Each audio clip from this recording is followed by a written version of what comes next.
Hello, everyone. Welcome to another live Cinematic Universe news minisode. And just to emphasize the live nature of it, literally just as I was about to hit the go live button, James noted that he couldn't hear me. So I'm hoping, slash assuming that those of you watching can indeed hear me and that it was a problem with James's headphones rather than my microphone. But we'll see how we get on. Yeah, probably. I mean, he can hear me now. So welcome. Thanks for tuning in if you're watching live. And if you're also, thanks for downloading if you're listening to the podcast, or indeed if you're watching on YouTube afterwards. So many different ways to watch these now. We haven't done a news episode since, I think it was around the middle of May we last caught up on news. So there have been a few things that have happened. We're going to do our upwards of two things. Run through upwards of two things. No, there are some things. There are some trailers. There's one comics adjacent thing that I'm going to give us the excuse to talk about. So, but we have some quite major comic book superhero news that is unavoidable to talk about. That we'll have to get out of the way first. So we'll get on with that. Hello to everyone on YouTube who's already left comments saying they're listening. Hello, Terence, Neil, Andy, Michael, Pete, Nick, Stephen, and Terence again. So that was just because he popped up again at the end and I'd already said his name and I was on a roll. Let's crack on then with our first story, shall we? And don't forget, as ever, by the way, if you are on the comments, feel free to chuck in your comments with on these stories as we go along. And I'm sure everyone will have something to say about #release. It's coming to HBO Max in 2021. That thing that we all said didn't exist, that is now being made to exist. And apparently, according to some people on the internet, this is proof that it already existed. Creating I was something going to say is proof that it existed previously and that they were right all along. Yeah, the fact that a Snyder Cut is about to come out does not mean that it always existed. No. It means that it may exist shortly. The fact that they're releasing it like next year or something. And they're spending $30 million or so on producing it. Now, to be fair, where I'll hold my hands up is I was always operating on the assumption that so little had been shot that that it wouldn't be possible to put out all of the stuff that they're talking about.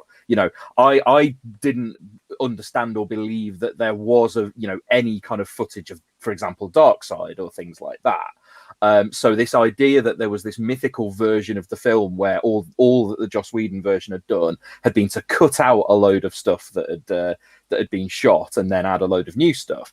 I think it seems like the reality is somewhere in between. There does exist material that hasn't been used, but a lot will need to be done in terms of effects work and, from the sound of it, ADR with the actors and things like that. Whether they're going to have another go at the moustache or not, I don't know. But yeah, so I mean, the long and short of it is, and if you've somehow missed this news, because I realised we had barely actually said the words since we started, but as it's now being called, Zack Snyder's Justice League is going to be released on HBO Max in 2021. I do like that in the marketing, Warner's haven't called it the Snyder Cut, and again, because it isn't the Snyder Cut, it is a new thing that is being created. I've kind of got mixed feelings on this as an actual, in terms of my reaction to this happening. It's actually not completely negative, but other than a big sigh, what was your reaction, James, when this was announced? So in fairness, just as a film nerd and as a superhero nerd, the opportunity to see different filmmakers' alternate cut of the Justice League movie, I mean, that doesn't seem like such a bad thing. Like, if nothing else, it will be academically interesting. Yeah. Because we'll have the Whedon version to compare it to, and we can say, like, this is perhaps closer to where it was going. This is what happens if you swap a film's director sort of mid process. It won't be the cut that would have been in cinemas, but it will be a cut by the original director, and I find that interesting in itself. Yeah, I would be more interested if it wasn't Zack Snyder and Justice League. Yeah, but I mean, you can't have it all. you only have to look at something like, the Donner cut, the Richard Donner cut of Superman is academically interesting. Right. It's in some ways it is artistically a failure, and it's partly because in some instances they don't have the right footage to use. In other instances, it's because it has to fudge the narrative, and it doesn't work as a sequel to Superman 1 when it has the same ending as Superman 1.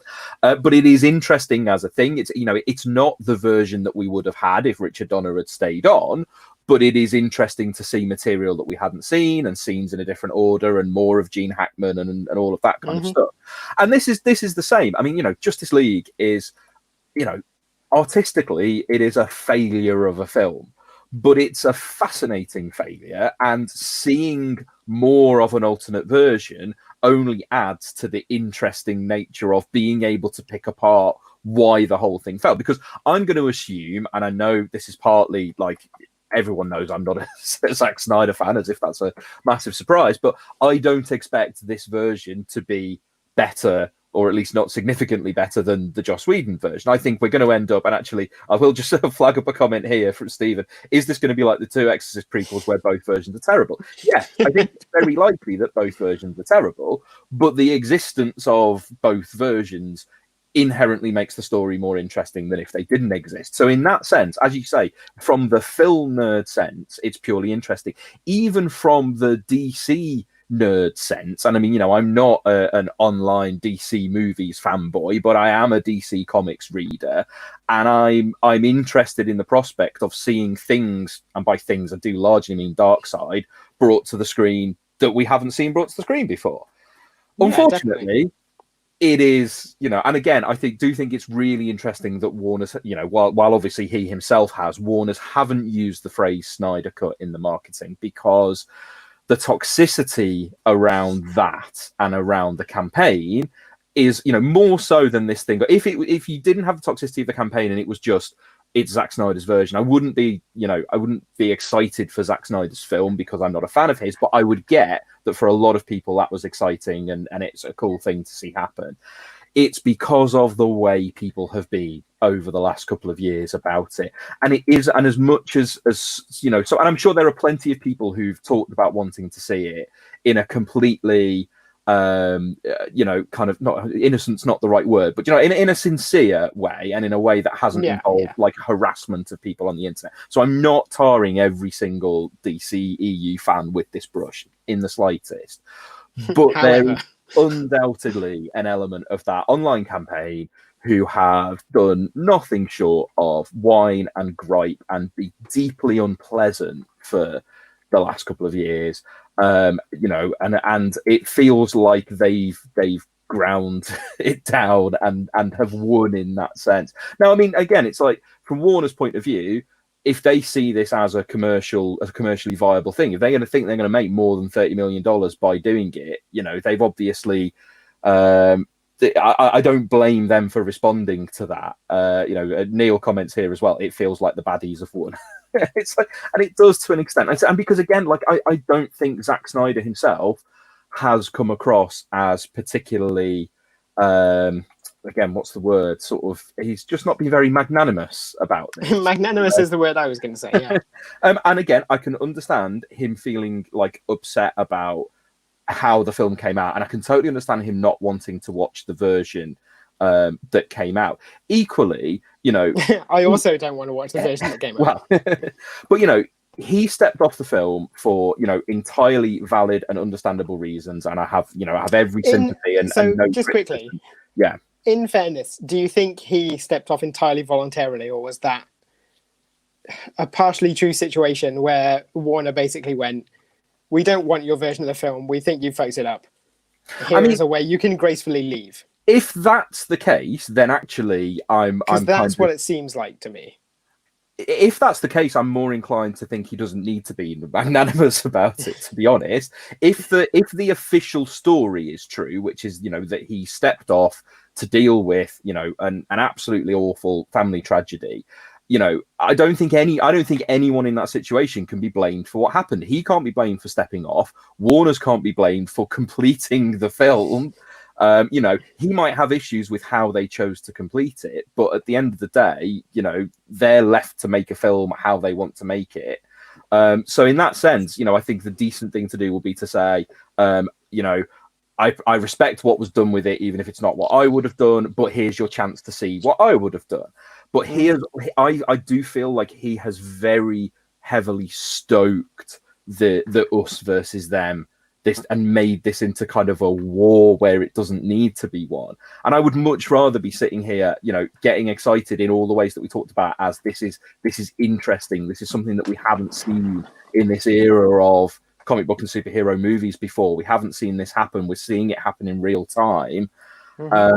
So yeah, that's kind of why we're uneasy. That's why it, the reaction to the news is a big groan and a sigh, and it's just, social media in the kind of immediate aftermath of it. I mean, admittedly, not kind of people who like we would tend to follow, but just the overwhelming.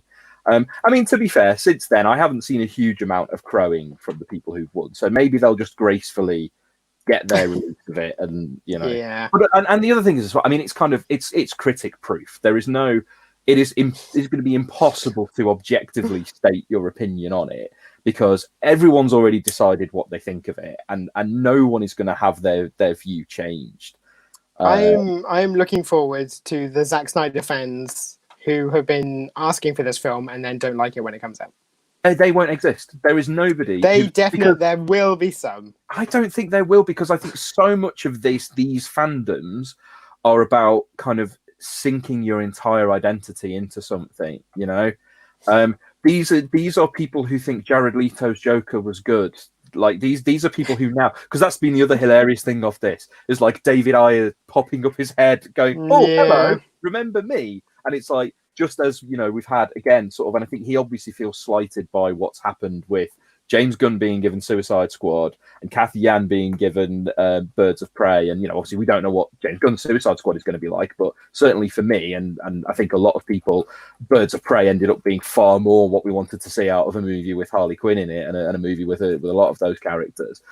So just the fact, but it's just like, I know that he will have his fans, but I think the people who want to see a different version of Suicide Squad are not fans of David Ayer who want to see kind of his vision. They are fans of Jared Leto who want to see more of Jared Leto as the Joker. That's literally all they're bothered about, and that's the only way in which he's going to get a swell of support for an alternate cut of Suicide Squad. But it's like, I know it was, he says it was kind of chopped and edited kind of without him, but it's not the same situation as what happened with Zack Snyder and Joss Whedon. It is still fundamentally a film with his name on it, Yeah, I mean, wait and see how Justice League does. Yeah, if Justice League, if it ends up being a license to print money, then they'll go back and do it for for whatever. If Zack Snyder's Justice League does that well, we'll see. I mean, like I say, for purely academic reasons, I would be interested in seeing a recut of any bad movie, but Suicide Squad included. I don't think there's a way. I mean, you can't do a recut of Suicide Squad that completely replaces the villain. I think no. Suicide Squad has. I think there are ways that you can improve Suicide. Yeah, you could do a version of Suicide Squad that made sense. Yeah, but you can't. You fundamentally can't fix the biggest problems with Suicide Squad, I don't think. Yeah. Nick Various Things asks, would you be more interested in seeing the assembly cut of Justice League as it was at the point when Snyder left, or this completed version? I mean, so assembly cuts always interest me because I like knowing about the process of making a film and like what gets left out. Like whenever anyone says like, oh, we shot 5 hours of footage for this movie, I'm always like, yeah, but what was that footage? What were the bits you decided to leave? What did you decide to keep? Like figuring out how a film organically grows out of all that material you've got is really cool. Like I would love to see that. Equally, if they're gonna do a new version of the film and say, well, this is the director's vision, or this is how the director would have completed it or has completed it now, like I'm happy with that. I don't think either version is easier to say, like, I would rather see that. Yeah, I think I would happily see either, and ideally both. But yeah, and this is the frustrating thing. We can't sit here as people who thought Justice League was a bad movie. And by the way, I just want to say again for the record, Batman v Superman. I know for a fact that I like Batman v Superman more than a quite significant number of people. Like I Yeah, wouldn't me too, say yeah. I'm in like the top 50. I reckon I like Batman v Superman more than maybe about 30% of people.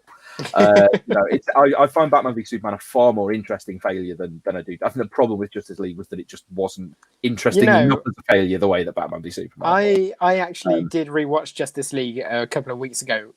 I stuck it on in the background while I was doing other stuff. After you said you wouldn't do it for a watch along. Nah, watch along is different. No, it's different. Yeah. Just because it was on Netflix, and there were bits where I was like, "This is so Joss Whedon-y," but also I quite like it. No, I mean, I did skip the entire final act. I was like, yeah, not interested. I mean, I think that final act does a lot to. I mean, apart from like a couple of like Superman-based moments for me, it's like, yeah, I think that probably colours a lot, and I think as well, there's so much going on in like the first half of the film that particularly when you watch it again, is not going to get paid off. It's like you could cut Cyborg out of the movie entirely and. Like wouldn't have that much effect on it, but that's not to say there isn't good stuff in it, and it's not to say that some of that stuff doesn't come from Snyder either. But the point is, even as people who are not fans of that movie, not fans of Zack Snyder generally, we can't sit here and be all kind of snobby and above it and say we're not going to watch it when this is out. Now there is the question, and Louis asked us this as well: will it be viewable in the UK? No idea, because I don't know. I mean, they'll find a way to get it eventually. Out Yeah. Whether it's I mean, we haven't got DC Universe, we haven't got HBO Max, but they will find a way to get that released in the UK, even if it's not on a digital platform. They'll sell a flipping Blu-ray. I would bet it comes out on like Amazon or Sky Atlantic or something. Yeah, there'll be a way to see it, and we will watch it and we will cover it because it will be interesting. And and again, this always sounds like a bit of a sop when I say it, but I will always say that I would like nothing more than to be surprised and to like something. Like I don't go in wanting, even if I go in expecting to hate something, I don't go in wanting to hate. And those times when actually something does quite surprise you, I think are often really good. I don't really think this will do that, but I think there'll be stuff to talk about. I'm interested. I'll tell you what I'm interested in is seeing more of Ezra Miller as Flash, because he was great. So any additional footage of that, I'm looking forward to. Any more footage of Aquaman going, my man, as well. Joe will be happy with that. Before we do move on from this, because a couple of people mentioned him, Michael asked, says, Cavill gets to play Superman one more time, and Andy asked the question of, can they get the likes of Cavill and Affleck back for ADR? Weirdly, given the way the circumstances were left a couple of years ago, I think Cavill is more likely than Affleck nowadays, from the sound of it. Back after Justice League came out, Affleck was the one who was signed on for another film, and Cavill was the one who wasn't. Now Affleck is pretty much out of the picture, and I think in a more general sense, Well, something we've noted is that all of the actors seem pretty on board with Zack Snyder. Like, whatever you think about him as a filmmaker, and whatever his public persona is like, his actors all seem to have been pretty loyal to him. So and then a lot of them have posted about this on social media, even before the release was announced, kind of just when it was a concept. And there are reports / rumors / whatever you want to call them, that Henry Cavill could actually be in negotiations to come back as Superman. He doesn't seem to consider that his time as Superman is over. Whether that is just doing a bit of ADR, or whether that is appearing in a Shazam or a Black Adam future film or whatever, but it does seem to potentially be on the table that Henry Cavill could be back, which I've got no objection to. I like him as Superman. I'd like to see the character done a bit better, but I'm not unhappy with kind of him as Superman. So, but yeah, so it is a thing. It has been, again, as Andy says, hashtag create the Snyder Cut. It is going to be created. It is, and I will not back down in that argument of everyone who was saying this is a thing that secretly exists and that's being kept, that's been suppressed and kept down by Warners. They are not right. And I think, I think those people who have sort of been quite critical of Warners for kind of, again, for that kind of alleged suppression of Snyder's version, the weight that they have thrown behind promoting this as Zack Snyder's, in big letters, Justice League. Now, again, if that's seeing the way the wind's blowing, then it's seeing the way the wind's blowing. But you can't accuse them of not throwing a lot of hype behind this. Before it's even been done, they've thrown a lot of hype behind it. So we'll wait and see. So that will come in 2021. I mean, and anything that we talk about in terms of future news comes with, the caveat of assuming that things don't get even worse than they currently are. But something again is hopefully coming along soon. I think still scheduled for August, or whether that's going to be an August theatrical release or whether it's going to come along later. The poster and teaser that came out today did say summer, kind of more vaguely. But we have been treated to the first teaser trailer for Bill and Ted Face the Music. And Treated, for those of you, don't start. For those of you who don't see this as relevant to this podcast, I'm holding up my copy of the Evan Dorkin Bill and Ted comics that were originally published by Marvel, although this collection is published by Boom because Marvel long since gave up the rights. But in which Evan Dorkin did a fantastic adaptation of Bill and Ted's Bogus Journey, and then a series of about 12 issues after that pick up the story and follow on directly from the events of Bogus Journey, and they are fantastic. There have been other Bill and Ted comics as well in more recent years, I think done by either Boom or IDW, but that's how I'm counting Bill and Ted as comics adjacent. And also because I want an excuse to talk about Bill and Ted, because I am so unbelievably excited about Bill and Ted Face the Music. I've been waiting so long for this trailer. I was absolutely thrilled and a bit emotional by it. James is here to pour a big old bucket of piss water all over my chin. So, James, tell us all what you thought of the Bill and Ted Face the Music trailer. I don't know. I just thought it wasn't a very good trailer, and I sort of, seeing them all old and decrepit made me feel sad rather than. But we've seen pictures of them for ages, and also they don't look old and decrepit. They look a bit older, but Keanu Reeves is Keanu Reeves. His voice is kind of a bit deeper. Alex Winter looks and sounds exactly the same as he did 25 plus. I don't know about exactly the same. I don't know. I don't like. The thing is that I was pretty hyped for it, and then watching the trailer made me go a bit like, they just, it's just reminded me how they have lost their youthful vigor, which I get is sort of the point of the film, but I just think I'm having seen Jay and Silent Bob Reboot. I'm not convinced that the film will be good enough to make me forget that the youthful versions of those characters are the definitive ones.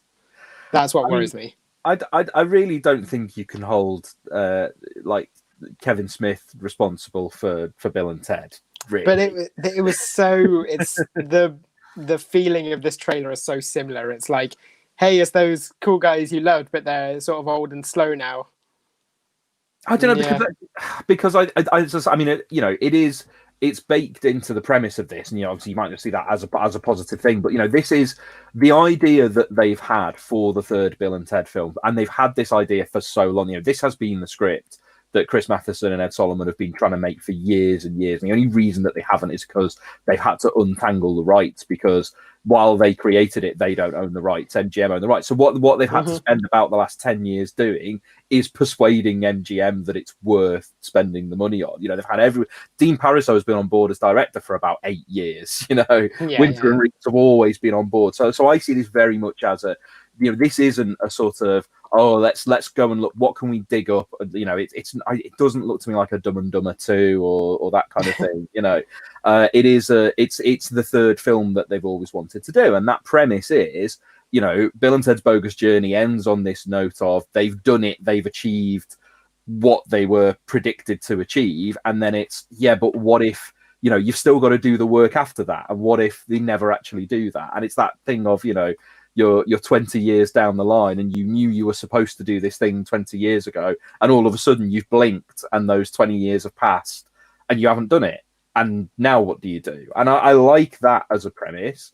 I think it is a good way to do a film about an older version of Bill and Ted, rather than just it's 20 odd years later and they're still bobbing around in a phone booth having time travel-y adventures with their mates all the time.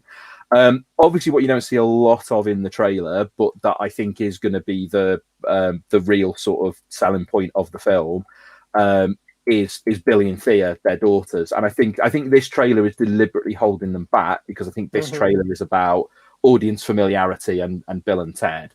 Yeah. But I think there's going to be quite a lot of the film that is about the daughters, and I think that's. I mean, again, it is another Jay & Silent Bob reboot comparison. I can see why you're thinking that. It's not a reason for me to say, oh, it's going to be totally different from Jay & Silent Bob reboot because it's about their daughters.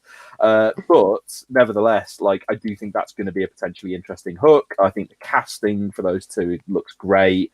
I like the idea that from the look of it, Bill's daughter is a bit like Ted, and Ted's daughter is a bit like Bill. You know, it's sort of. Which raises questions about their parentage. No, I think it's just more. I like the idea that each one thinks that they're, whether this is actually the case, but it seems to me like each one thinks that their own dad is lame, but that the other one's dad is quite cool. Like that's quite nice as a little, Yeah, I mean, I don't disagree with any of this. Like, it sounds like a good film and it sounds like a good idea. It's just actually seeing the trailer made me go. I think that's the thing. I think there's a difference between the attitude going in and then the reaction to the trailer as we came out of the trailer. And I just came out of the trailer going, great, that's got jokes in it that made me laugh. It looks right. The characters look right. The phone booth looks right. It's got death in it, which we did know, but it's still fantastic to see him. Again, as Michael points out, having the Orion logo at the start, that was a I think a lot of people got a shiver down the spine. The Orion logo popped up at the start. And yes, various things points out that Bill and Ted Day, which was the day they released the trailer and the poster, in American format is the 6th of the 9th. It's 69 dudes. Nice. Yeah. Sorry, should be elbow coughing there. I just my reaction to the trailer was I liked the joke of, as obvious a joke as it is, they're in the future talking to the people from the future again, and all they can think to say is the thing that got a brilliant reception last time they were there, and this time it gets completely blank looks because now they're looked upon as complete failures. I mean, perhaps it's because I haven't watched the films in a good 15-20 years. It didn't twig that they said exactly the same thing they said last time. They do. That's the point. I get it. Now you've said that. But when I was watching that scene, I was just like, yeah, okay. Yeah. Yeah.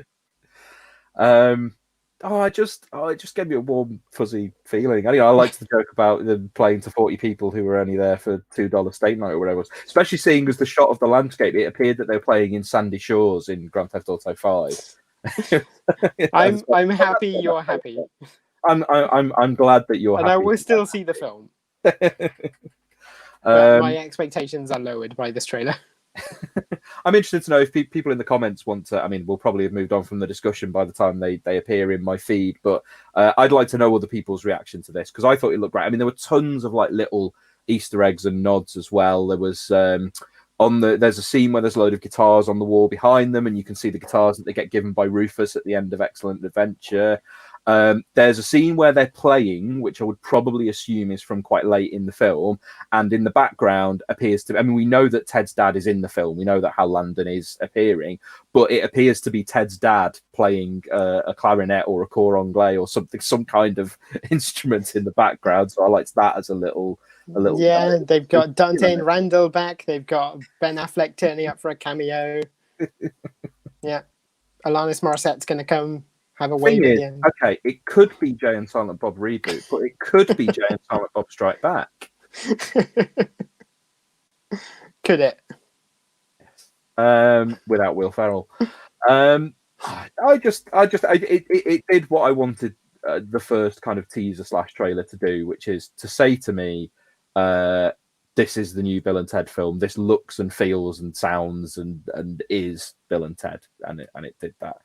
And Louis agrees with me, says really enjoyed it, more excited for the film now. So that's 2-1 to the pro Bill and Ted camp. It's not a competition. I will remind you, I had exactly the same reaction to the Spider-Verse trailer, and I like the film. There you go. Doesn't make me wrong. It does make you wrong. No, it's not a question of right and wrong. Were wrong. I'm describing my genuine reactions. I mean, it's funny because I think immediately in our WhatsApp groups, like the sort of the reactions. I seem to be the only person who was enthusiastically positive, and what it reminded me of was the reaction to the Sonic the Hedgehog trailers, and I was right about that. So were you? It's quite good. It's fine, and they're doing quite. That's looks like there was another story came up, because that's apparently moving on now. So I think this will be better than Sonic the Hedgehog, but I'll be fine if it's on about the level of Sonic the Hedgehog. Let's go back / move on to something a little bit more comicsy. That's a good pun. I know. I'm Nice. actually going to read this one out for the people who are listening on the podcast. I was very pleased with this. Charlie's War. That is a good one. So we had the trailer. I think it was a couple of weeks ago now, but I think it's an interesting one to talk about. The trailer for The Old Guard, which is actually a 2020 comic book movie that is going to happen because it's coming out on Netflix. I think in July. So I think we'll have to do a Bloodshot and do a pod on it. I think it's probably going to be better than Bloodshot.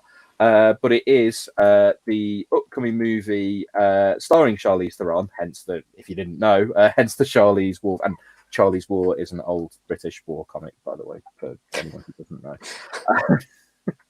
So the best jokes are the ones you have to explain in punishing detail. Yes. So it's Gina Prince Bythewood's film, based on a comic by Greg Rucka and Leandro Fernandez. Leandro Fernandez, I think, best known for working on Punisher Max with Garth Ennis, and Greg Rucka known for being Greg Rucka. When did this come out? So this came out. So the first series. So it's a series of miniseries. So the first block, the first volume, came out in 2017. Okay. The second volume actually just began at the end of 2019. I'm assuming that with comics being the way they are, it's on pause. I think it's only had a couple of issues come out, but Rucker has said that it's kind of planned to be a 3-volume thing, so kind of three arcs. They're only 6-issue arcs. This has just not been on my radar at all. It had completely passed me by until I was asked to write about it. So I quickly went and I was like, oh, it's a Greg Rucka comic that I think I had vaguely heard of it, but who published it? It's Image, I think. Image. Let me just Google that. Let's look it up live. But I'm pretty sure, because most of Rucka's create her own stuff, I think it is Image. Yeah. Okay. But yeah, it's one of those, maybe because it was so short, I think it did just it's definitely not had the level of recognition that some of his other stuff, kind of a Stumptown, or even like I would have expected a Lazarus movie before this, maybe. But being a Greg Rucka comic, it is, of course, a comic featuring violence and soldiers and fronted by a strong female character, because that's Greg Rucka's stock in trade. It's a really good little series, actually. The premise, and if you haven't watched the trailer, go and have a look at the trailer. I think the trailer sells the premise quite well. It is about effectively a team of mercenaries who you discover over the course of the premise being revealed are kind of functionally immortal. So they're soldiers, some of whom are like they're kind of differing ages. Some of them are like many centuries old. Some of them are kind of a couple of 100 years old. And you get a new character introduced who basically, who's fighting he's an American soldier fighting in whatever war is going on at the time, who basically dies in inverted commas for the first time and basically discovers that she can't die and gets picked up by this team. They've tried to keep their existence secret for years. I mean, their existence as a team of mercenaries isn't secret, but the fact that they're so old. So they're like the world's best mercenaries. They get hired going around, to sort of take part in wars and do missions, that kind of thing. But someone has discovered their existence and is basically trying to hunt them down in order to extract the secret of why they're immortal. They actually themselves, and this is a kind of, I don't think the trailer kind of explains this, but it's something you kind of find out in the series. They don't know why they can't die. And if you're kind of thinking, is a series about soldiers who can't die, is that not just quite boring because there's no real jeopardy? It's not that they can't die so much as they haven't died yet. So, like, they can die, and they've known people who are like them who have died.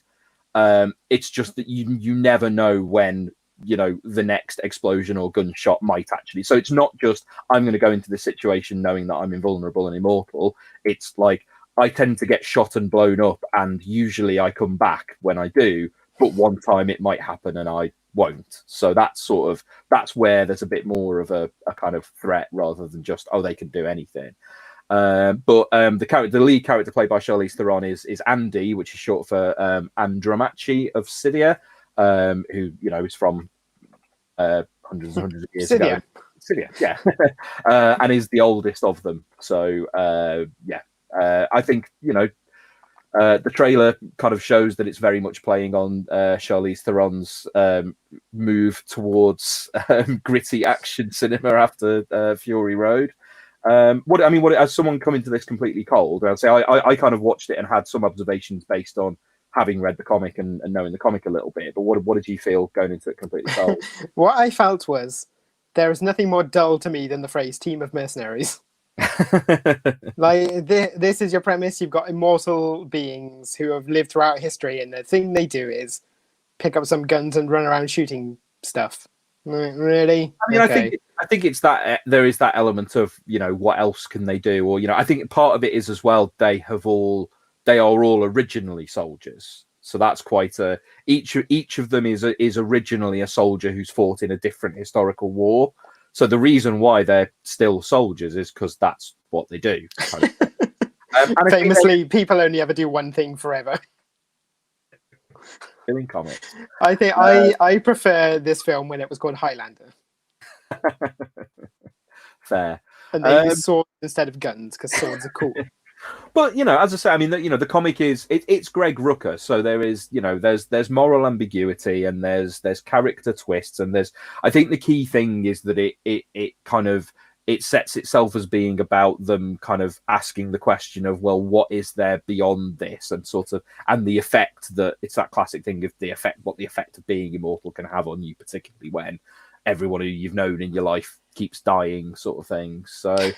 It's, as I say, it's a decent read. It's one that it was kind of initially. I mean, yeah, for similar reasons to you, I think I probably found it initially a bit difficult to get into, because it was like, oh, here's a bunch of soldiers shooting people, and it's not written by Garth Ennis, so like war comics that aren't by Garth Ennis.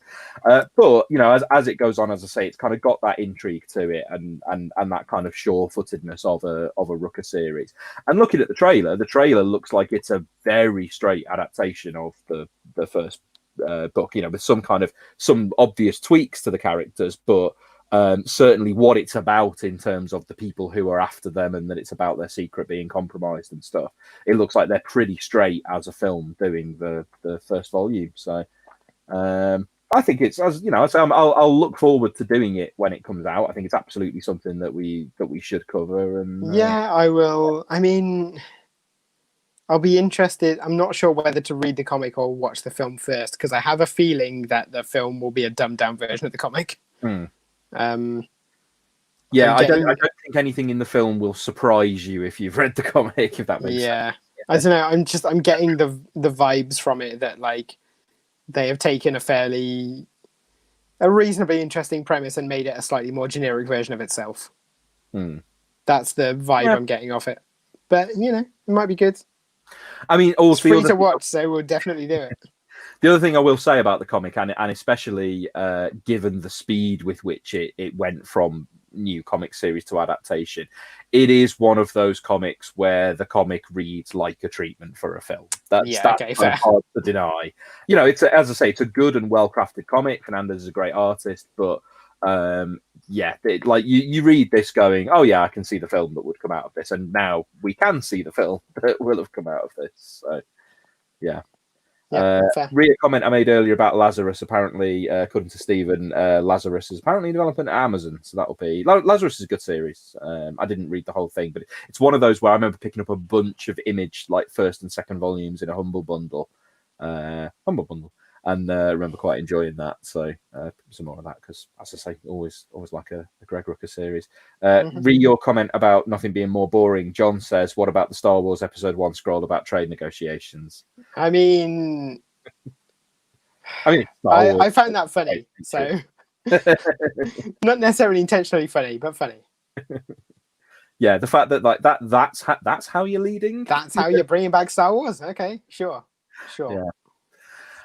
We got one more bit of a little kind of mini roundup of TV related news to go to, so we'll go to that shortly. I'm gonna pull back a couple of comments about Bill and Ted. Michael says the last beat of the Bill and Ted trailer was weird. Yeah, I think that was the only bit that I thought was interesting. I was like, oh, they have got ideas. I mean, it was. I think you can already see people saying that thing of them, the muscle-bound future prison versions. They look a bit silly and over the top, but that kind of screamed out Bogus Journey to me. Like Bogus Journey, Yeah, definitely. over the top. So I'm fine with that. Remember Station, right? Exactly. Did you ever hear the story about why Station is like says Station all the time?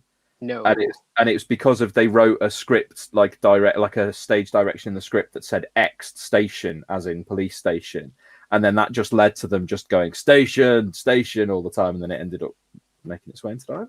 So there you go. Okay. And Jim says, I did the trailer, not as excited as Seb, but more so than James. So you are the cinematic universe centrist, Jim. So before I go into these last stories, I will just say if we'll do this quick bit of roundup, and then if anyone has any kind of questions or comments to because I have a feeling this last bit will be quite quick. Feel free to chuck them in the comments, and if they pop up before we get to the end, then we'll do a quick answer bit. Questions about anything. James is rolling his eyes. Well, I wasn't rolling my eyes. No, I'm just mindful that I just committed you to spending slightly longer on the episode. So I'm happy to answer comics questions about anything. Yeah, especially if you have X-Men questions. I'm going to have a comics question for you in a minute, actually, when we're talking about ins and outs. So this is ins and outs on various TV shows. I mean, to be honest, I don't think we have maybe a huge. Yeah, do we have any ins? Some of these just have outs, right? No, there is an in. There's a very interesting in, and this is the one that I want to ask you a question about. Okay.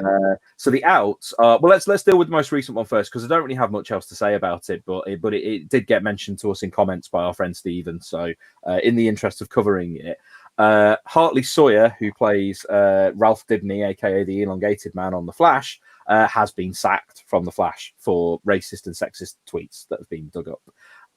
So well done to him for being a big old arsehole and getting himself sacked from playing one of the more interesting characters in DC Comics. I mean, I looked this up because obviously I haven't seen The Flash for a long time, and apparently like Ralph Dibny's been a regular character on the show for like 2 full seasons now. I was like, oh, did they just introduce him like last season? That's quite interesting. I wonder what they did with him, and he's been around for years already. So, but he's not going to be in the next season. So yeah. And part of me is going, hey, remember when they did this to James Gunn and you didn't agree with it? But I don't know. I don't know the context of the tweets that were. The context of the tweets themselves are quite different from the James Gunn tweets. So they are more kind of. They were not overtly jokes. I mean, they were him joking, but in a sort of. They're kind of. I think they're worse from They're not. They don't seem to be kind of I am playing for schlocky shock value kind of thing. They just seem to be more kind of being a dick, really. Yeah, I don't know. I mean, part of my position is like if it is worth giving people the chance to change and improve, and not punishing them for stuff that happened in the distant past. But also, racism is kind of. It's not like racism wasn't bad 10 years ago, right? So. Yeah. However long ago that was happening, probably not okay. I mean, it was things like, and I think particularly given current sensitivities, it was things like remarks about percentages of criminals being of certain races and that kind of thing. Yeah, okay, fair enough. Yeah. But another departure and another character that won't be appearing in the Arrowverse again is Kate Kane, Batwoman, because Ruby Rose has departed after 1 season of Batwoman, and it's now being confirmed by showrunner Julie Plec that is it Plec or Pletch? I'm not sure, but that they're not going to recast. She initially did just want to recast because she'd already been working on writing season 2, and my assumption when I saw Ruby Rose was leaving was, oh, they'll just recast. That is a thing that happens. That's not unexpected. But no, they are going to write out Kate Kane, and they're going to introduce a new character called Ryan Wilder, who is not a name that has anything to do with any existing DC character. And she is going to be the new Batwoman. She's actually going to be a new character who will take over as the new Batwoman. So interesting. That is kind of, I mean, Batwoman kind of feels, kind of the weird sort of, like nothing's ever really gone right since that started. But, that is a sort of I find myself, in as much as I'm, not very good at dipping into what's going on with the DC shows, but I'm intrigued to see how that's handled. I'm intrigued to see, You know, are they going to give the character the same costume? Are they going to come up with something completely different? They're going to go down a classic yellow Kate Kane from the 50s kind of look, or are they just going to put someone under the mask and wig and you know, as Batwoman, are they going to be effectively and functionally the same? Right. Depends how many T-shirts they can sell out of it. Because that's what's happening here. Is they are creating themselves some new IP. Kate Kane is going to go missing, just like that universe's Bruce Wayne. So, they'll have to do a Bruce Wayne at some point, won't they? How many Batman TV series, Batman adjacent TV series have they done where the premise is like Batman is not around for some reason? Not around. You've got Batwoman, you've got Pennyworth, you've got Gotham, Titan. The old Birds of Prey TV series, Titans, TV series, yeah. They love a not Batman TV series almost as much as they love a Batman movie. Yeah. Do you know what would be good? A live action Batman TV series. Right. You know, we were talking on our Patreon minisode about wanting like a Batman series or a Batman film rather, where he's more a detective. Yeah, do a fucking procedural with Batman right? Procedural Writes itself. People love procedurals. They're constantly turning TV shows into procedurals when they shouldn't be. Fucking Snowpiercer. Snowpiercer is a procedural. Snowpiercer has been turned into Come on. Procedural. Yeah. They could do that with Snowpiercer. They can do that with Batman. Yeah. But yeah, so that's as I say, that's kind of it. I mean, unfortunately, I appreciate, and there'll be people listening and watching who are like much more avid CW fans than we are, who will be going, you should know more about this, and you should be able to talk more authoritatively about this. For which I can only apologise, but that is an interesting story that's worth remarking on. So we have done so. Yeah, an in. So there is a possible in. Again, I don't know if this is confirmed or if this is rumoured, but Evan Peters is apparently going to be in WandaVision. So for obvious reasons, this has had a lot of people going, because as you all know, Evan Peters played Quicksilver in the Fox films, while Aaron Taylor-Johnson played Quicksilver in the MCU films, and now Evan Peters is going to be in the MCU in a TV show about the character of Scarlet Witch. Just, you know, hearing this news for the first time, James, is your immediate assumption, oh yeah, he's playing Quicksilver? Or is it, no, of course he's not? I think, given that they have mentioned in the past that WandaVision is going to tie in some way to Doctor Strange, which is called Multiverse of Madness, let's not forget, and that Marvel or Disney own all the Fox characters, I think there is a strong possibility he is playing like an alternate universe version of Quicksilver. I'm not saying definitely. Well, I can see it happening. The reports are saying that he probably isn't. Now there is a report, and I'm say that though. I'm going to bring this up and ask you about it anyway because I want you to talk about the character. But the report does come from a source who I think is not necessarily the most trustworthy of sources when it comes to these things. Nevertheless, it is being reported by a major YouTuber in this field that he is apparently. Imagine being on YouTube. Ugh. He is rumored to be playing Mephisto. James, Mephisto. Tell us about Mephisto. Do I have to? Yes, you do. So he's a stand-in for Satan in the Marvel universe, of which there are many. I mean, he's more of a Ghost Rider villain normally, but he does fit into the magical world. So you can definitely see him clashing with the Scarlet Witch. Was he not revealed as I might be half remembering this. I have a feeling that in the original version of the storyline where Scarlet Witch and Vision had children, he turned out to be the reason they were alive. Oh, right. Perhaps. I have, yeah. He may have been in that storyline in some capacity. I'm not sure if he, like, Bendis retconned it to mean that it was Scarlet Witch's chaos magic that did it. Yeah, because just looking at this, yeah, definitely he was actually in the Vision and Scarlet Witch miniseries in the mid-80s, and then he was back in Avengers West Coast when they were in the late 80s. I mean, so I think he was associated with that storyline.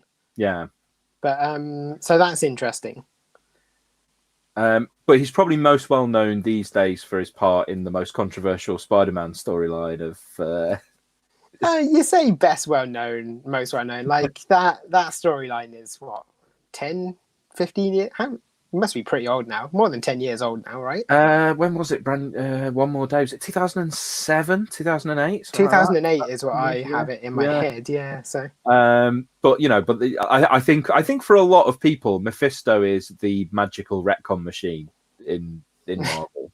So I think that obviously, again, what you were saying about this, the ties between this and Doctor Strange, it 100% makes sense to have Mephisto in whatever form they do him turn up in something that is both tied to Doctor Strange and about Scarlet Witch. It's like he's definitely a strong character to bridge that. So I would be tempted to believe that rumor. And I like Evan Peters. I think that's interesting. I mean, I don't think you're going to get Mephisto as full on red skin Satan kind of. He's more like he's going to be a bit Netflix, a bit normal, and but it's going to be a guy in a red suit. Yeah. It's going to be like style. Yeah, I don't know. I think if you're going to do Mephisto, you want to do proper like giant red demon Mephisto, pointy cape, like shirtless. I really like his appearance in Guardian Devil, that Daredevil storyline that Kevin Smith wrote. The Kevin Smith one, yeah. Where what is he doing that? I don't know. So Daredevil is trying to figure out if the baby he's been given is actually the second coming of Jesus. Oh yeah. And so he takes the kid to Doctor Strange, and Doctor Strange is like, well, no, he doesn't take the kid. He goes to Doctor Strange and says, "Is this happening?" And Doctor Strange says, "Well, I know who I can check with." And so they summon Mephisto and ask him. And he tells them the truth, which is interesting. Yeah.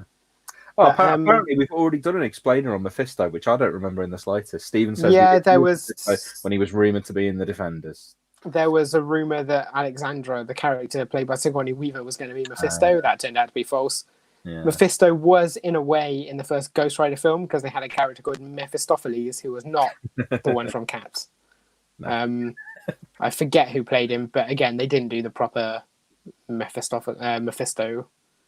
visuals. He was just a guy in a suit, which is probably what we're going to get this time.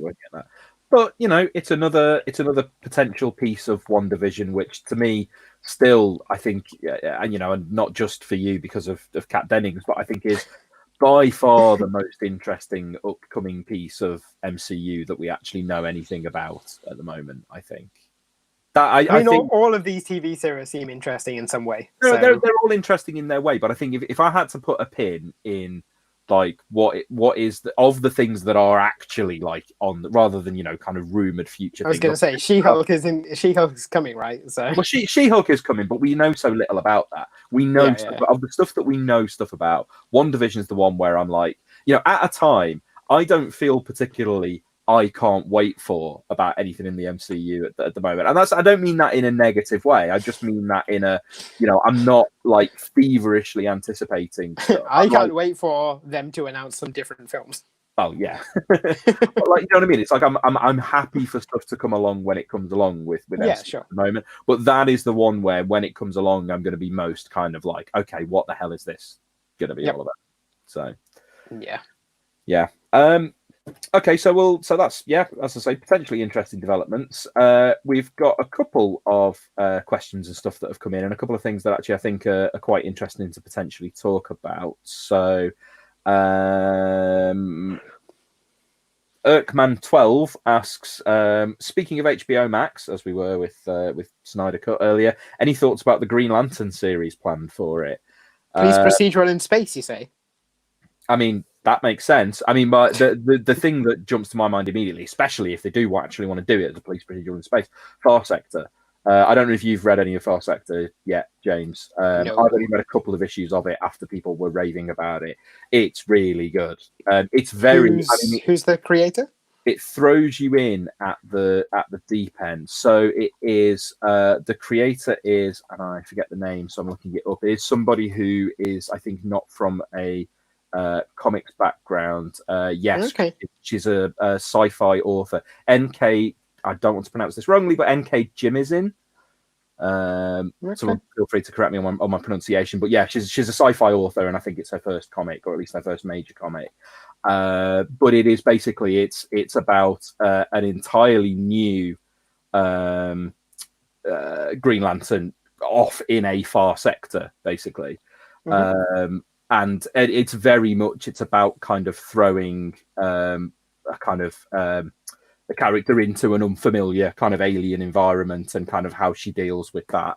That sounds good. I mean, it is the kind of thing that, again, kind of feels primed to be a TV show. Maybe not a cheap TV show because it's completely on an alien planet. On the other hand, it's not about a Green Lantern kind of, you know, it's not like the Grant Morrison, Liam Sharp Green Lantern series that is so huge and about going to so many different places. It's about her being a cop on this alien planet. I mean, actually, yeah, there you go. There's my comment. Thoughts on the HBO Max Green Lantern series? Maybe don't do a cop show right now. But you know, and that is the interesting thing with Green Lantern. I think any Green Lantern thing that anyone does at the moment has to potentially tread quite carefully in how much it goes space cop as opposed to other things. Superhero, yeah. I kind of feel like, I mean, I know there's only really been that one major attempt, but I think Green Lantern feels fundamentally like something that's never going to stand a chance of actually making it over successfully. I think it's a really strong concept. I think the thing that gets in the way of Green Lantern working is budget. But no, but I mean, yeah, I don't mean it's a concept that can't be done. I think it's a concept that DC and Warner's will never get round to successfully doing. I think they'll do it. Yeah, Andy says, you know, the Morrison Justice League is very much. I mean, I don't know if this was in response to the Batman comment but individual issues where it's a sort of, yeah, you know, he is kind of. Oh, well, probably when you said before about cop show in space, Morrison said he was going into it treating it like seasons and episodes of a cop show. Although towards the end of that run, it did end up getting into a longer form storyline about the Black Stars that then fed into the second season that's going on now, but. You know, he very much wanted to treat it as an episode by episode cop show, which I think is the way to do Green Lantern. But if you're going to do Green Lantern now, I definitely don't want to see Hal Jordan. I don't want to see Kyle Rayner. Look, if you want to do Jon Stewart, it's fine. I can fully get behind the reasons why people would want to see Jon Stewart and the affection and the feeling that a lot of people have for that character. I'd rather see them just lift Far Sector and do that because that's immediately more. I mean, the thing about Green Lantern, right, is you can give the powers and the name to basically anyone. Yeah. So why not do that? Especially if Jeff Johns is executive producer on it, they'll just do Hal Jordan. You know they will. That's just what they'll do. I mean, Grant Morrison has managed to make Hal Jordan mildly interesting in his series only by leaning into Hal Jordan is an arrogant dick. Like that's the premise of the Morrison and Sharp series, and it's worked quite well. But otherwise, yeah, no interest in Hal Jordan. But there are interesting Green Lanterns who they could potentially do. Couple of the other questions. Louis asks, when are we planning an episode for the recent Hellboy film? I should probably watch it in case it drops off Netflix. Oh, don't shame us into doing that. In fairness, right, the reason we haven't done it is because we need someone familiar with the comics, and that means we need Mike Leader, and Mike is an extremely busy man who has a young child. Yeah. So we promise to do it when Mike is free. I mean, it's not like there aren't other people who know Hellboy, but I feel like, you know, like it's completing the set. We have to get Mike to do that Hellboy film. We have to. I don't even know if he's watched it, but if he hasn't, we have to force him to watch it. If we've got to sit through it, he's got to sit through it as well. So, and okay, this is let's try and not spend too long on this. But you wanted a comics question. Michael asks us thoughts on the DC distribution stuff. So I'm going to attempt to summarize this as concisely as I can for those who don't know what this means. But basically, for the last, I don't know, however many years, basically, certainly since comics stopped kind of going out to newsstands, comics distribution, the distribution of comics to comic shops in the US and elsewhere has been handled exclusively by an organization called Diamond. So Diamond are the company who get all the comics off everybody, Marvel, DC, Image, Boom, Dark Horse, everybody who publishes, you know, kind of major American comics. And Diamond are the people who comic shops order from, and Diamond distributes the comic shops. It has been a monopoly for I don't even know how many years, kind of decades. We're talking at decades. least 30, well, at least 20, possibly 30 years. There was Marvel. In the Marvel 90s, tried to do Marvel it themselves for a they bit. did. Yeah. That was before the bankruptcy, wasn't it? They tried Yeah. to do their own Did they distribution. buy Heroes World? Maybe. Yeah. So there was a But it's period, been but yes, it's been 20 years, I think. minimum 20 years. Yeah. Where the only way to get comics has been via Diamond. Diamond were basically Diamond themselves were actually more so than I think Marvel and DC were the main reason why comics kind of went on pause during the crisis, because when all the comic shops kind of had to kind of close their doors and stuff, and they kind of basically it was Diamond who effectively put a halt on distribution. So during this time, DC found some alternate methods of getting comics out, which was to partner up with a couple of major comic shops in the US and get those comic shops to basically use their own distribution network to distribute comics. And they did this, I think they've done this for a couple of weeks or a few weeks before kind of Diamond resumed. And now, I think later this year it is. I'm hazy on the details because this wasn't a prepared question. This is based on what I've read about it before. But DC's deal with Diamond was due to be renewed anyway, and DC have now said they're not renewing it, and they are going to be using these distribution partners for the distribution. Well, so part of the issue is that comic shops pay Diamond, and Diamond pay the publishers. Yeah. But also because of the coronavirus shutdown, Diamond said to comics companies, like, we're not going to pay off our debts at the rate we previously agreed. Yeah. We're going to be giving you less money, and Warner being given something like 10% of what they were owed just went, well, fuck you guys then. Like, we'll do it ourselves.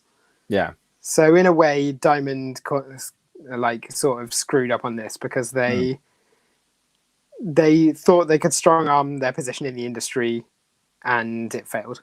And it's failed. So they have. I think it's probably good to get rid of a monopoly, but in an already fragile comics industry, it is extremely. I think that's concerning. There is not going to, DC will look at other distribution methods and are using other distribution methods, but there is not going to be another Diamond. There will not be another company, especially in the current environment, that sets itself up with the network and infrastructure that Diamond has. And as UK fans, one of the biggest issues is Diamond has a distribution hub in the UK. I think Rich Johnson was talking about it and said I think it's like next to Heathrow or something. Like, they actually have a distribution hub. So comics come into the UK and immediately get distributed. And it's as recently as kind of the 80s, comics didn't have a proper distribution network in the UK. It was like you'd get what you were given kind of thing. You might find them in a newsagents, find them in a local shop or whatever. Finally, we started to get a network of comic shops, and there started to be proper distribution. I think there is looking like a very real possibility that UK comic shops will either not get DC Comics at all, or get them at extremely expensive prices, because the shipping will be so expensive, because they will be having to have individual shipments made by US distributors. So it won't be the case that it's all getting shipped in bulk to the UK and then distributed. Yeah, and that it could mean for the already expensive monthly comics. It could mean your DC Comics come in a week later than the others. It might just be that Diamond UK keeps doing DC Comics separate to the rest of Diamond. Who knows? I mean, that would make sense. I'd like to see that, but I would. There basically one of two things could happen here. Either things will kind of go along pretty much as they have before, but with DC using distribution, you might find that the patterns of distribution and even the prices, again, the sort of the cost of a DC comic versus the cost of a Marvel comic might become less standardized than it currently is. And that's in both the UK and in the US. Or it could be the case, and bearing in mind that there's a lot of chat around the idea that Warners don't see comics as a particular, like monthly comics, as a particularly useful revenue stream and marketing stream, the way that I think Marvel do. DC get hammered more in the sales charts, but do much better in graphic novels. I think there is a real possibility that monthly comics, as we know them from DC, might become less and less of a thing. We might see much more stuff pushed to digital first. Like, I don't think they won't stop putting the material out, but the material might go digitally much more and then get collected in books. We might find that the floppy single issue step, they'll probably still get produced, but probably in much smaller numbers, and they'll be a reality for fewer of us. That could be the possibility. And then whether someone like Marvel follows suit, or if Marvel are still finding that it's a useful and profitable thing for them. But I think we've all been thinking for quite a while that monthly single issue comics as they stand are just not a sustainable model. They're getting more and more expensive, and they're getting less and less value for money compared to other things. And I know that I only tend to buy I've started buying print issues a lot more in the last couple of years because I work around the corner from a comic shop, and it's nice to go in and pick things up. And so there's some things where like new series have launched, and I go, instead of buying that digitally, I'm going to buy it in print to support the shop. And other things, I've picked up random issues because I like the cover, because it's like I want to put them in the rack there, and I like kind of having them to look at. But like, if that went away, I'd feel sad for the comic shop. I'd want to be spending money in the comic shop, but it might be that I spend more on trade paperbacks instead because they're better value. But that weekly thing of, I'm not going in and buying any Marvel comics weekly from the shop at the moment. That really might go away for me as a thing if it does go away for DC. Yeah, I mean, I've been digital pretty much digital only for a long time. And I don't think that model will change. I mean, in the UK, we've also had price. That's the irony with this, is we've had a massive pricing issue with Comixology recently, where Comixology prices have gone up for. It has rolled back now. Has it rolled back completely? Yeah. Well, almost completely. I think they're maybe 10p more expensive than they used to be, but for a while they were like a quid more expensive. Yeah, because I've been getting stuff in print from the shop. I haven't bought any new comics for a couple of months. They took the VAT off digital. Right. Books in the UK, so that was if we're being forced to digital, and digital has gone more expensive than print, that was but yeah, no, I think that I don't think that digital model will change, but I think you might find more things released as like shorter 99-cent digital installments and that kind of thing. I think I don't think Comixology is going anywhere anytime soon, and I don't think Marvel and DC are going to stop producing material for it. But I also think with DC, when you tie this to, and again, without spending ages going into it, but DC were reportedly supposed to have a big overhaul of their line and their continuity and their stories and their universe called 5G. And that now looks to be being almost entirely, if not entirely, walked back on in the wake of / linked to the departure of Dan Didio as editor-in-chief. And if DC aren't planning any kind of major stuff in their line, but are just planning to poodle along with what they're already doing, then it does become a question of, well, where are DC going? What are they doing? You've been doing Superman and Batman for 80 years. What are you actually going to do that's new and different? Or are you just going to keep turning out the same old stuff for the same 40, 50, 60-year-old readers? I do feel like there are kind of bigger existential questions about where are superhero comics going, and it's partly in a practical and distribution sense, and partly in a story sense, because now, again, I am at a point where there can be creators that I like on series that I potentially, or series that potentially like the look of, or characters that I like, but I'm a bit less inclined to kind of go all in on the, I'm going to buy this every month and follow this like a soap opera, because it's an expensive hobby. Yep. So what we've got from this is comics nothing could change, or everything could change. Basically, that is our spectacular insight. Is this could be seismic, or it could be a blip. So, yeah, I don't think superhero comics and superhero stories are going away, but I do think, and again, Mike comments that Warner have just signed a deal with Random House for graphic novel distribution. Like, there's no danger, I think, of DC not putting books out into bookshops. No, absolutely not. Still selling a bajillion copies of Watchmen and Dark Knight Returns every year, but yeah, is that model of 30-odd superhero titles coming out a month actually gonna sustain or not?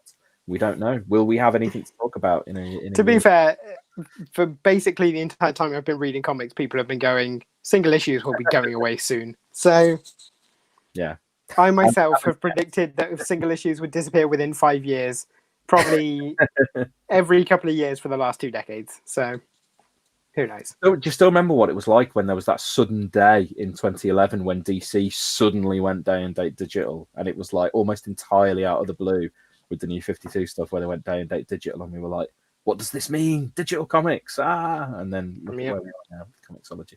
I mean, then again, I still remember the days when digital comics was on Marvel's .comics website, and it was how I read the first few issues of Ultimate Spider-Man before I was able to start picking them up in print.